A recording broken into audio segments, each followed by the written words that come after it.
Welcome to Ladies Talk Show. We are on a very exciting chapter. We're talking about the Queen's gift. We're talking about respect. A little bit hard, but guess what? The payoff is big time. We are on page 330, Marriage Secrets. We will do and we will listen. So where to begin? Perhaps by rereading the opening to this chapter and actually visualizing yourself in that carriage, watching the procession, and then crowning your husband king. Reading that with your full emotions, with the intention that you're actually letting go of all your resentments and crowning your husband king with a full heart, can be a powerful way to transform your own thought process. Making your husband king starts with actions. In Judaism, our nation has the distinction of being a people of action. At the giving of the Torah at Har Sinai, we said, Naseh v'nishma, we will do and we will listen. Meaning, first we will act, then our minds and hearts will follow. So too with respecting our husbands. Just act. Here is a list of actions that show respect. Some of them might be quite challenging and may take a great deal of effort. If you keep the goal and end goal in mind, it will make it that much easier for you to be married to a king and to have him treat you like a queen. Before we get started, I want to make sure that you realize that a crown has a funny way of not remaining on the husband's head for very long. That is, for sometimes out of anger, we'll pull his crown off. Sometimes the crown will simply fall to the ground as we become forgetful and slip into our old non-productive habits of putting our husband down. And sometimes our husband will feel unworthy of his crown and take it off himself. Unfortunately, we can't crown our husband's king and be done with it. It is a duty we have to perform weekly, daily, or sometimes hourly. It does get much easier over time, but there will never be a time when we aren't actively making our husbands our king.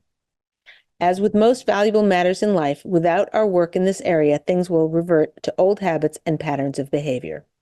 Creating warmth and beauty. The good news is that working diligently on the actions of respect will carry us along productively. And those actions are fairly straightforward and clear. We just have to keep up our motivation to do them and give ourselves a lot of recognition and praise for our hard work. But recognize that change takes time. Think of the list below as to get to Madrega, a level towards which you aspire. Your goal to be further along next month than you are right now, and even farther along next year. Seeing the gap between where you are right now and where you would like to be is the first insight needed to motivate you to advance in your avoda work. Don't be hard on yourself if you aren't there yet. Take baby steps, and as long as you're still climbing the ladder, you can be proud of yourself.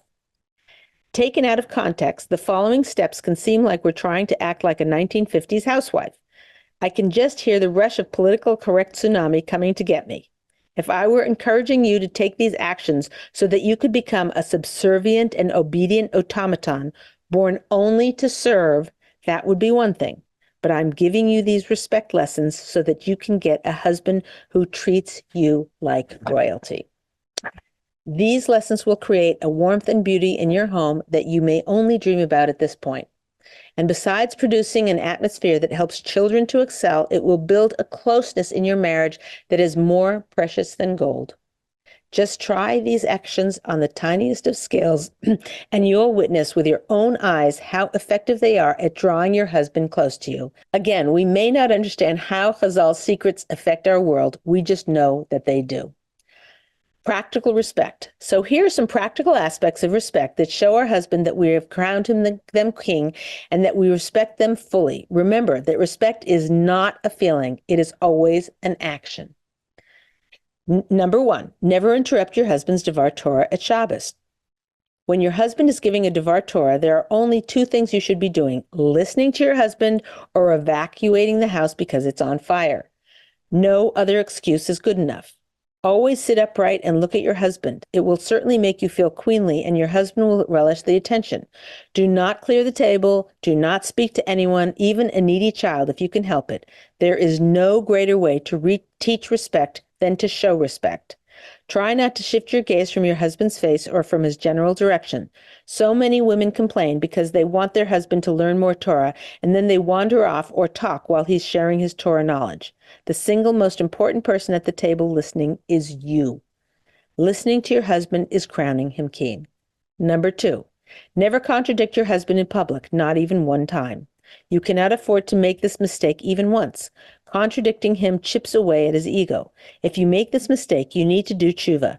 You must apologize with a full heart and make sure you never do it again. For example, your husband is giving a Devar Torah at the Shabbos table. He says, so Moshe gathered 2 of each animal and brought them into the ark. Resist the overwhelming urge to shout, you mean Noah, implied message, you mean Noah, you fool. Zip your lip. It's better for your guests and children to think your husband is uneducated or makes mistakes easily than it is for you to make him look even worse, that he is such a failure that even his wife doesn't show him respect. Absolutely nothing can be gained by your showing off how superior and intelligent you are. If your silence bothers him and he later asks you why you didn't correct him, tell him it really wasn't that important and you didn't feel it was respectful to him. Few men will argue with that. If you know from experience that he strongly prefers that you correct him at the time, then say, as nicely as you can, is it possible you meant to say Noach, dear? But I still strongly recommend against doing this in public, even if he insists. It still sends the message that you are superior to him in some way and chips away at his ego, even if he doesn't even recognize it himself. Along with never contradicting your husband, it's also crucial to never put your husband down in front of others, ever. He will be wounded forever. Nothing eats at a man's ego faster than to be looked down upon by others. Recognize that we need our husbands to have strong egos. We want to be married to strong men. But the worst part about putting him down in public is that for your husbands, it's bad enough to have his errors laid bare, but he also has to endure the added insult that he can't even get his wife to respect him in public. How humiliating. Almost no matter what your husband says or does in public, you should stand behind him 100%. Be a role model of loyalty. Number 3, never contradict or criticize your husband in front of your children.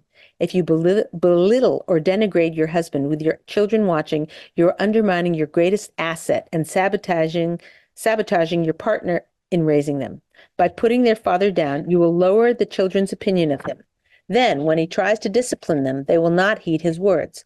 After all, if mommy thinks he's unintelligent, he must be. So why should they have to listen to him? And as they turn into teenagers, just when you need a strong masculine authoritarian the most, all of your husband's power will already be long gone. You are shooting yourself in the foot. It also borders on cruelty to force your husband to sit there like a prisoner while you chastise him in front of his beloved children, whom he so intensely wants to look up to him. And your kids will truly resent you. They want you to look up to their father, and you are robbing them of that privilege. Remember this, showing your husband respect will teach your kids how to respect you. Praising your husband in front of your kids, especially when he's not around, is a surefire way to give them someone to look up to, which children desperately need. Number 4, last one. When your husband speaks, stop what you're doing and listen. Always make eye contact, get off the phone, and do not text. Of course, this is challenging in the multitasking society we live in, but there is one fundamental component of marriage to which we must give top priority, giving our husbands our full, undivided attention. If the president called you to the White House, would you be looking down at your phone as you spoke with him? In our lives, our husbands are far more important to us than the president will ever be, and yet we can't even give them our undivided attention for more than a minute or two. Focusing on our husbands might not always be possible, but we can make it the ultimate priority and goal in our lives. We are pretty powerful women, and we can make it happen if we truly set our mind to it. Always apologize if you need to do 2 things at once, or better yet, ask if he minds that you stir the pasta while he's talking to you. This is just basic kindness and respect. If he texts while you're talking to him, try to ignore it. If it bothers you a lot, make special time to discuss it and plan the conversation well. But if you want to begin to feel your husband's love and admiration, almost immediately put all of your energy into listening to him fully without interruption. Woo! Okay, guys, what you got? What you got, Keela? Okay, so Dahlia's asking, I just can't treat him with respect when he sits on his phone all day and plays computer games. I just can't bring myself to respect someone like that. I hear that. You know, he could be like not show up at the house. He could He could be on the phone yelling and cursing at people. He could, there's a million things he could be doing. Where's your bar, Delia? Like what level of respect? If he's sitting there and he's earning money, stay at home, and he's a physician or he's a lawyer or whatever, like it's a very, very slippery slope of where you're going to respect him. If he did something, I know women whose husbands, let's say, don't play video games all day, but they're actually doing something productive all day, but they don't respect him because he doesn't know how to talk to the kids properly, or because he keeps his car so disgusting, like he'll eat half a bag of chips and leave them on the floor of his car. Where's the line? The line is you have no right to show him no respect, and you have to think about it. The fact that the lack of respect creates a man who feels that it's perfectly fine to spend all day on his playing computer games all day. If you held him up high, and he would think, oh, that's beneath me to do that. So this is a very, very slippery slope. That is why respect is granted, never earned. He should not have to earn your respect in any way, shape, or form, because no matter how great a man he is, there's always this chunk where a woman can use that. The Yetzer Hara can grip her so strongly that she finds ample reason why not to respect him. And that's why, if it's dependent on his actions, on who he is and what he does or whatever, it'll never happen. It will never, ever happen. I'm repeating this. It will not happen. Your job as his wife, you stood under the chuppah with him, you married him. Your job is to give him respect no matter what. No matter what. Is it hard? Certainly is. If a husband is doing things, chewing with his mouth open or whatever he's doing, if a man is doing stuff that you can't respect, it makes it harder. That's a challenge from God. God gave you a tougher challenge than maybe other people would have. Believe me, they've got their own challenges. Your job is to respect him no matter what. And if I'm being hard on you, I'm sorry, but you have to wake up and realize that by logic, you can derive that respect has to be granted, not earned, because otherwise it's just a very slippery slope. So I wish you luck on this. The biggest thing that I can tell you is to try to give him respect as much as you possibly can, doing some of the things I told you, that we just went over. Try giving him as much respect as you can and see if there's a shift in who he is and in your relationship with him. It's a try this home at activity, and the benefits will accrue to you personally. Yes, it'll be good for your husband. Yes, it'll be good for your family. Yes, it's good for the world. Yes, Hashem is happy, but you will benefit from this. And that is, you will have a husband you can look up to, and you will be fulfilling your potential, your shlemus, the most important job that you have on the earth is Ezer Kenegdo, is helpmate opposite him. And this is how you can help him. Good luck with it. And good luck to everybody who's listening to this. Really, we got the power. Let's do this. We can do it. We can do it. And we will reap the rewards for doing so. Okay. Okay. Yeah, Aviva's okay. question is, I'm worried if I relinquish control to my husband, he'll become too controlling because he has these tendencies anyway. How can I trust this won't happen so that I can start to relinquish more control? Excellent question, and good on you for sort of being aware of all this. Oftentimes, when a man doesn't have control, he'll do everything in his power to grab more control. So we really don't know whether he is reacting to your not giving him control, or whether he has a controlling personality trait. Maybe he has a disorder. Maybe he has a mental health issue of being too controlling. There are men who say, okay, hand me your phone. Let me look at who you texted today or whatever. I mean, this is kind of creepy and whatever. And I'm not an expert in that field. So you have to know where the lines are and find them out. Speak with somebody, or you might just have a gut feeling about it. But the fact that he's being overly controlling of, nope, we're going to leave the wedding at 6, not at 5, is because you said we're leaving at 5, or I'm going without you, or there's a battle, right? There's a battle that came, so if you can analyze it and see, gee, what am I doing that might be causing him to, am I grabbing so much control that he's trying to claw control back? And if that's the case, letting go will be absolutely the right thing to do. If he does have a mental disorder, and you keep giving him control, and it gets worse and worse, then you need to see somebody. You need to bring a third party and a trained professional in the area of control, a controlling husband. Okay. And I hope it's the not that desperate of a case. I hope it's that you, as you let go of your control, you'll see that he starts to ask you, oh, what do you think we should do? Do you want to go here? Like that. I hope for your sake. But in any case, whatever it is, this is what God gave you. So I wish you luck with it, and take it on as not your husband doing something to you, but as in God gave you this challenge. How are you going to handle it? Good luck. Okay, go ahead. What you got, Gila? Okay, so Abby's asking, it's so hard for me to want to respect my husband in these ways because he is far from respecting me in these ways. He often contradicts me in public. He is often looking at his phone when I talk, etc. So how can I get myself to do these things when he doesn't? Very difficultly. I totally hear you. I feel you. I get it. Like, yeah, it's very frustrating. And I have to tell you, you are not alone. I mean, this is one of the main challenges that women have is giving their husband respect, is that it's so not reciprocal. You have to understand one thing that's really, I'm going to say something that's very hard to hear, but at least it gives you a relief from that internal angst and struggle, which is it's your job to give your husband respect.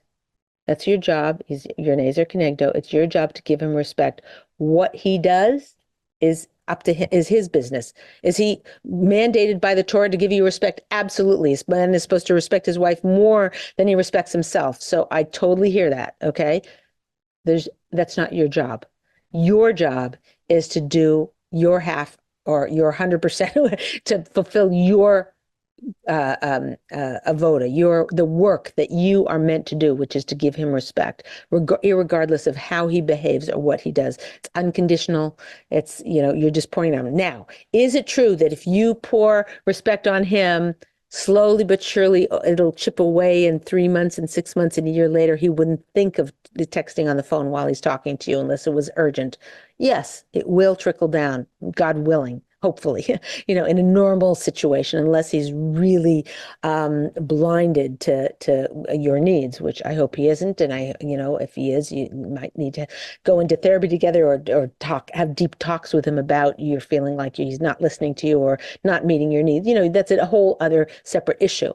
But for this, you just have to do your job, even though it's hard, and even though it's not reciprocal. If you look for equality, if you look for reciprocal, whatever, it's just dark tunnel with no cheese at the end. It's not going to be successful. Your only chance out of this situation is to give him more respect. So, yeah, it's a tough cookies type of answer. But the beauty of it is once you have that absolute clarity, you know what your actions that you have to do, regardless of irregardless and regardless are the same word. I don't get it. Irregardless, regardless, I don't know, whatever. Anyway, whatever he does, you have to do the right thing or try or work hard to do the right thing. I wish you luck with it. Hashem should bench you with koyach for this mission. Okay. I mean, okay. So Adina's asking, where's the line between relinquishing control and doing what our husband says and our own mental health? And she gave an example. If it were up to my husband, he would have his mother over every day. However, having my mother-in-law over every day would drive me crazy. Interesting. So where's the line between, you brought up a very crucial point, which is giving your husband control doesn't mean everything goes his way. What it means is that when you have decisions or, you're at a juncture and you need to make a decision one way or the other, you, especially on things that are not crucial, you let them go. Having his mother in the house every day, isn't something you say, okay, I'm going to do it your way, whatever. It's your home. You need to be able to voice it. The point is, the more control you give your husband in every area, and I've said this before, and it's really, really worth repeating, the more you give him in all the little things and side things, and as much control on every decision you possibly can, then when it comes to things like this, which would really be detrimental to your own mental health, as you said, he's listening to you because he's not clawing for control and power. You've given him all the control, but now you're saying, oh, I hear you love having her every day, or you'd want to have her more. I just can't run a household with that. It's too much for me to manage. You're coming home, the kids are coming home, the housekeeper's here doing whatever, or the neighbors. I have to, she's sick, and I've got to bring and make her food and bring the soup over. Then when your mother comes in, it's one more thing to juggle, and it's just in the too hard basket. So what do you think we can compromise on? You want her every day. I want her once a week. Maybe we'll do once a week on a Tuesday night. She gets here before you do, so it's a little harder for me. But then maybe the other time she comes is on a Sunday when you're already here. How does that sound to you, like that? So you're basically negotiating and discussing. It's not like you don't have a voice. It's that you're having a voice on the things that really most, you're picking your battles, so to speak. So, but the key is, if you're showing respect each and every day, showing such constant respect, we know from our sources that your husband's listening to you and wants to know what you need, what's a good idea, he'll want your input. And the more you give up control, the more influence you're going to have over the way things go. It's really a win-win. You're going to see this. This might take a while to try this on and whatever, but you can see it's Gavaldic. It's like, it's so gorgeous. It's like Hashem gave us this Masorah, and then it brings, flowers and Shekhinah floating through our home, and you'll witness it. It may take a little time, but the work that you're going to do is pretty straightforward, very clear, very clear. And the rewards, if you keep your eyes open, you'll see. God willing. Okay. All right. Go ahead, Gila. What do we got? Okay, Eliana's asking, I'm worried if I never contradict my husband in public and always agree with him, people might think that my husband is controlling, which isn't a good look for him either. Is this a possibility? It's a good question. Almost, it's so important not to contradict him in public that it doesn't matter what they think, because they're going to see a unified couple, which is, we don't see a whole, it's not that rare. I'm just saying, I think it's okay if people see that, and they will see, look, a wife who has a controlling husband doesn't have a smile on her face. If you're not contradicting him in public, but you're just, just happy with life, maybe you're a pessimist, maybe you're an optimist, whatever. But for the most part, a woman has shalom bias has a different countenance than somebody who's being controlled by her husband, So I don't think they'll be fooled by you. I think they'll think, oh, that's really nice. That's really sweet, especially if he said something and you start to say, and then you don't, and they'll see, wow, this is Gavaldic, it'll be inspiring for them. Don't worry about it. Okay, go ahead, Gila. Okay, time for one last question. Jenny's asking, since reading your book, I crowned my husband the king. The problem is that he has a lot of trauma from his past and he has no self-worth. I feel like I'm pouring respect into an empty hole and he simply can't be my king. He won't go to therapy. Should I keep trying even though it seems pointless? So, yeah, I first of all keep trying, but also I would try lots of different things. Like, you don't know, you might have been saying, putting his place setting first and greeting him at the door and whatever, and this stuff just all goes over his head. But if instead you're sitting there and you're talking to the kids in front of him and you say, oh, well, Daddy is really amazing at, he'll read 3 different Devar Torahs and put together his own Devar Torah. It's like, it's really remarkable. You say it sort of in passing, and he's like, oh, I do, like that. Like, look for other weird, strange, interesting ways to build your husband. What you're trying with the respect hasn't been working. Try other things. Try 10 different things. Try telling him that,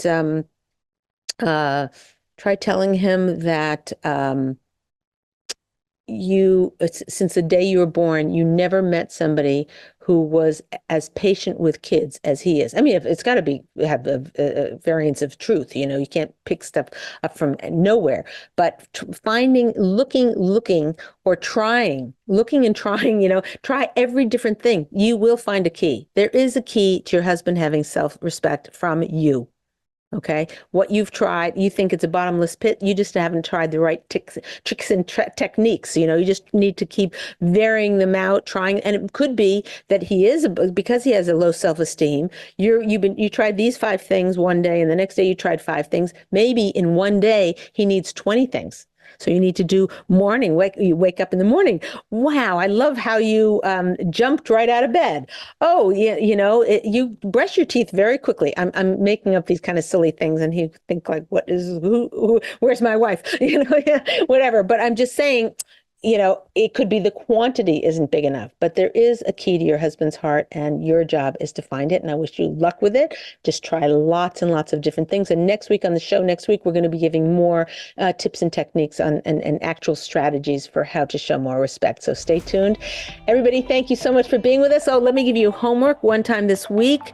Do something that shows great respect to your husband and let it sink into your heart what a good wife you are for doing it. Okay, it's Leah Ritzheimer for the Ladies Talk Show. We'll see you next time.